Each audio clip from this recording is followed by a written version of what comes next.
We talk endlessly about boomers and millennials. We analyze every single move Gen Z makes. But what about that generation caught right in the middle? The one that quietly built the world we're all living in now, and then just kind of vanished from the conversation. So let's dive into this, the hidden psychology of Generation X. And that's a serious question. I mean, they're the managers, they're the parents, they're the people running things behind the scenes, but they seem almost invisible. Why is that? Well, the answer isn't really about what they do. It's about how they were made. Born between 1965 and 1980, Gen X is literally sandwiched between two enormous, very vocal generations. They're the ones who built the internet we use every day but don't feel the need to post about their breakfast. And because of this quiet nature, their whole psychology is maybe the most misunderstood of any living generation today.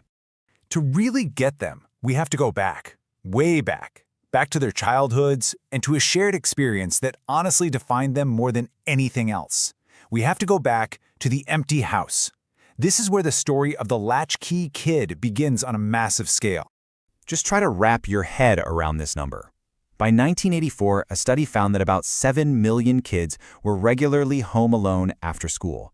There were no cell phones to check in, no cameras on the door, just a key around their neck and the silence of an empty house. And this wasn't just about figuring out how to make their own snacks. No, this experience went so much deeper. It taught them, on a really fundamental level, that you just can't always count on someone being there. It baked self-reliance right into their DNA, out of pure, simple necessity. That empty house, it built something inside them, a kind of psychological armor. It's this whole set of coping mechanisms and worldviews that were forged in solitude and responsibility, long before they were ready for any of it. This experience created what psychologists call a high-contingency environment. Okay, so what does that actually mean? In simple terms, they grew up in a world where if you messed up, the consequences were instant, and you had to deal with them alone. There was no one there to negotiate for you or soften the blow. This literally trained their brains to constantly think 3 steps ahead, to see problems before they could even happen. And that leads to this other core trait. They watched adults promise stability only to see marriages fail and big companies lay off their most loyal workers. The rules of life just seemed to change without any warning. So they developed what's called defensive pessimism. And it's not about being negative, it's a shield. This is emotional armor built from experience. You hope for the best, of course, you absolutely do. But you prepare for the worst because, well, the worst has a funny way of showing up. It's a survival strategy that has stuck with them for life. For them, privacy was just the default setting. A mistake you made was an embarrassing memory, not a viral video. They learned really early on that being less visible meant being safer, which helps explain why the modern impulse to share everything can feel so fundamentally risky to them. Imagine growing up during the Cold War, with school drills where you had to hide under your desk from a nuclear bomb. That teaches you something pretty deep about absurdity. When the adult world seems both terrifying and ridiculous, you learn to keep it at arm's length. And that's where irony, sarcasm, that detached sense of humor, it all became a shield to cope with things that just made no sense. Okay, so you've got this self-reliance, this pessimism, this irony. How does all of that translate to the workplace? Well, it created a really powerful and unique work ethic. It's something they don't really talk about. They just do it. I mean, look at the world they witnessed growing up. It was a constant parade of institutional failures. From politics to the economy, they learned over and over and over again not to put their faith in big systems or fancy titles. They saw firsthand that authority didn't always equal competence. So what this all means is their loyalty isn't to a company that could just lay them off tomorrow. It's to their own skills. They won't ask for help. They learned to figure it out themselves when they were 8 years old. But if you need help, they'll be the first ones there, getting it done without any fanfare. This is really what it all boils down to at work.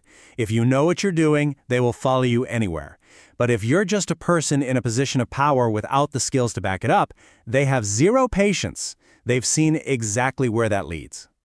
So when you start to put all of these pieces together, the self-reliance, the skepticism, the focus on competence, you start to see their true essential role.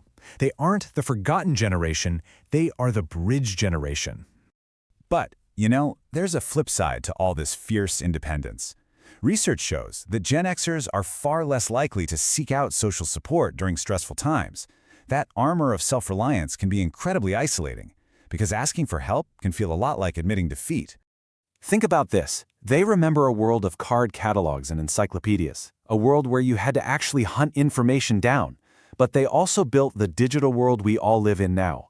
They are the only generation with a native fluency in both the analog and the digital ages, acting as translators between their parents and their own kids.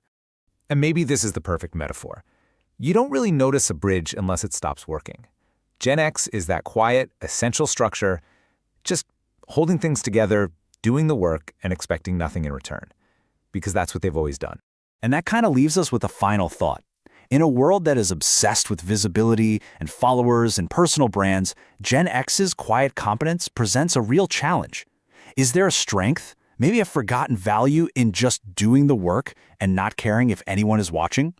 So, if you recognized yourself or maybe someone you know in this explainer, please subscribe for more deep dives into the psychology that shapes our world. And if you'd like to support the channel and help us keep building these bridges of understanding, you can hit that join button to become a member. I genuinely appreciate it. Thanks for watching.